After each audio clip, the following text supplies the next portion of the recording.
Hello, this is question 2 from the Cambridge International Exams 2019, the winter exam paper 1-2. It's a short early question about coordinate geometry. You can find a link in the description below to an image of this question.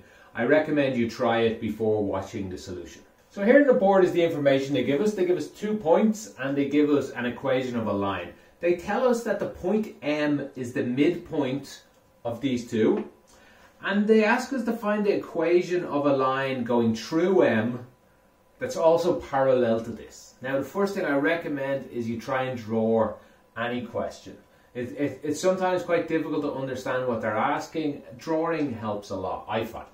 You don't have to be accurate, you don't need any scales. In fact, we're not even going to draw these in the right places. Imagine your head being twisted if you want.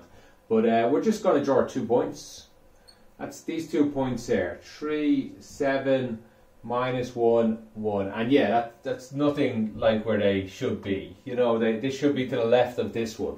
But it doesn't really matter for what I need to do. All I want to do is get a bit of an understanding of what kind of shape, what kind of thing they're asking us about. Okay, so these are the 2 points, and we're talking about some middle point M as well. And then they also give us an equation of a line. Now this is complicated because a lot of students, well it's not complicated, but a lot of students mistake the line they give us as going through the middle. They asked us to find the equation of a line going through here. But they gave us an equation of some other line. Let's say it's down here. It's unrelated. It might go through these points, it might not. I assume it doesn't, in fact.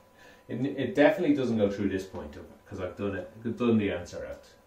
So what they're asking us, a line that goes through this point that's parallel to this. So it should look something like this.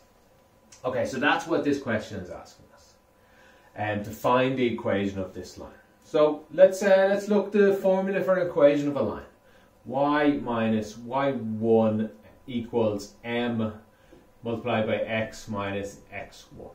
Now there's other ways to get the equation of a line, but that's probably the most common. Yeah, the other way, let me just point out, is just to start with y is equal mx plus c. And then you'll have to figure out what c is because you know a point. You'd have to put a point in where x and y is and figure what c is. And in this question, you need to start with a point and a slope. Really, it'll give you the same thing, to be honest. But I quite like the second one there, but it's more common to teach this first one. So what do we need? We need a point and a slope. We need a point which is xy, and we need the slope which is a small m. A bit confusing, we have a large m and a small m.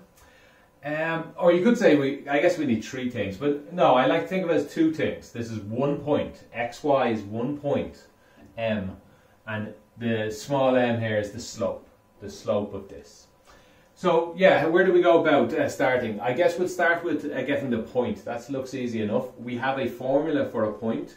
The midpoint is equal to x1 plus y1 divided by 2. That's the x part of it. And the y part is x2 plus y2 divided by 2. This will be given to you in an exam. You get a piece of paper with all these formulas on it. But I don't remember this one usually because it seems straightforward to me that it's halfway between the x's. So I just add the x's together and divide by 2. That's how I get halfway between them. It's just halfway between the y's. That's how I get, I add the 2 y's together and divide by 2. So that's what we're doing here. x1 plus y1, let's say 3 plus minus 3 is actually 2 divided by 2.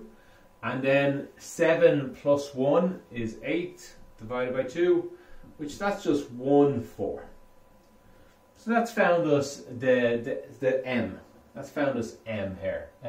No, I'll use over here. It's a little harder to see over this part of the board, but I'll use over here. Okay, so that's found us m. What we need to do next is to find the slope. We need to find the slope of this. We can't. But we can find the slope of this one. They gave us everything we need to know about the slope of this. Now, yeah, let me try and squeeze some stuff down here. When we're given an equation of a line that looks like this, ax plus by plus c is equal 0. Now this does look like this. I just need to rewrite it a little maybe. 1/3 x plus 1/2 y. And I guess I'll bring the 1 over just to make it look the exact same, although that's not an important part of it, equals 0. So when an equation looks like this, the easiest way to get the slope is to know something, to remember something, which I don't always remember, which is why I have a piece of paper here to remind me which way around it is. The slope is equal to minus a over b. Or the slope is equal to minus a is minus 1 over 3 over 1 over 2, which is also equal minus 1 over 3 2 over multiplied by 2 over 1, which is equal to minus 2 over 3. Now that's the answer. That's the answer for the slope, but I'll do it again because I don't actually quite like doing it that way. Personally, whenever I'm given an equation of a line, I always make it look like the one I wrote up here, y is equal mx plus c. So I always make it look like that. I always try and get y in its own, basically. So how do I do that? I multiply everybody by 6. I'll get 6 divided by 3 is 2x. Multiply this by 6. 6 divided by 2 is 3y. Multiply the 1 by 6 equals 6. So 3y is equal 6 minus 2x. That's taking 2x from both sides. I'm just trying to get y in its own here. Oh well, let me write that again actually. Minus 2x plus 6 would look a little better. I want to keep the x at the start. Divide everybody by 3 equals minus 2 over 3x. Divide by 3 is 1. Divide by 3 and divide the 6 by 3. I'd much rather write in equations like this. A little bit of work at the start if they gave it to you like that. But now it's so useful because I can just read the slope. The slope is if x moves, how much does y move? That's what a slope is. So it's just a number in front of x. So the slope is minus 2 over 3. Same answer we got here. And in this case, also the 2 is useful. Not in this question. But the 2 tells us where it hits the y-axis. So there's our slope again. There's our small m is equal minus 2 over 3. I guess there's one more way to do this. Let me rub that out there and squeeze it in here. One other way to get the slope of an equation is to find 2 points. And it's easy to find 2 points. Just maybe there must be some point when x is equal to 0. X must equal 0 sometime. The line must hit it sometime. So when x equals 0, what does y equal? Well, something divided by 2 is equal 1. So y must equal 2. Fairly straightforward to get that. Again, when y is 0, x must equal 3. 3 divided by 3 is 1. So the other point is 3, 0. Once we get 2 points, you can use the slope formula. I won't write, well, here, I might as well write it out here. Y is equal y2 minus y1 divided by x2 minus x1. This, by the way, this is all way too much work. You don't need to do all of this. I've done pretty much most parts twice here. Well, the slope I've done 3 times now. So you could use this. That's 0 minus 2. So minus 2, 3 minus 0 is 3. Minus 2 divided by 3, which is the same answer we got down here. Minus 2 divided by 3, and the same answer we got here. So that's how we get the slope. Let me rub this out, I guess, to finish it off. So we have a point which was 1, 4, and we have a slope m is equal minus 2 over 3. And we still just need to get the equation of a line. I still have a row here. I'll write this out again. Y minus y1 is equal m x minus x1. And we just need to fill everything in at this point. It's just y is equal minus 4. That's y1 is equal... Oh, I'm sorry. Let me try that again. Y minus 4. So y is y. Y1 is this number. Equals m is minus 2 over 3. X is just x. And x1 is this number here. Minus 1. That's an answer. That's a perfectly acceptable answer. Because they never told us how they want to write it. Maybe they want to write it in the x and y way. an x number, a y number equals a number. Maybe they want to write it the way I suggested, y on its own. Personally, I would never leave an answer like this. I would always get y on its own. Y is equal, let's multiply this out here, minus 2 over 3x. What's that? That becomes plus 2 over 3. And this minus 4 that I'll add to both sides, plus 4.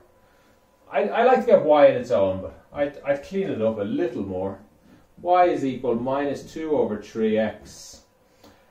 This is, 4 is the same as 12 over 3. I think you'll agree.